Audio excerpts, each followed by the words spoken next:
Bonjour, bienvenue encore sur Facebook, Serez Boudot et Défense. Alors pour la suite du coffre à outils qui vous sert en cas d'agression physique, c'est-à-dire pour vous protéger d'une agression physique, on en est au troisième point. Et le troisième point, après évidemment la vigilance, après évidemment la distance de sécurité, maintenant on va parler de la posture. Et la plupart des gens, quand je parle de posture, ils se disent « Ah, il veut qu'on se mette en garde ». Pas du tout. En autodéfense, on a des gardes naturelles. Même pas de garde, c'est une garde. En ce qui nous concerne, on va utiliser 3 gardes de base.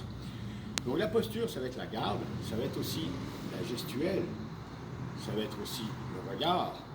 C'est tout ça la posture. C'est pas un seul élément, c'est 3 éléments réunis. Par exemple, quand je parle de garde, la première chose, c'est la garde de réserve, quand quelqu'un avance sur vous. Donc, la garde de réserve, quand quelqu'un avance sur vous, vous faites ceci et vous vous retrouvez en garde d'une façon naturelle.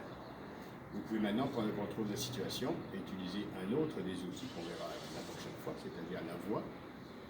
Après, vous avez la garde parlementaire, qui consiste à faire l'ours, à faire le gros, à faire le méchant, à montrer que vous êtes prêt à vous battre. Et encore une fois, je dois utiliser le 4e outil, qu'on va voir un peu plus tard, qui est la voix. Et après ça, vous avez ce qu'on appelle la barrière. Donc si quelqu'un s'approche trop près, on le repousse. Et c'est encore, disons, un autre sujet. Quoi qu'il en soit, la posture, pour répéter, c'est la garde, le regard et la gestuelle. Tout ça ensemble. D'accord? À bientôt. Serez Boudot Défense sur Facebook, Serez Défense sur YouTube.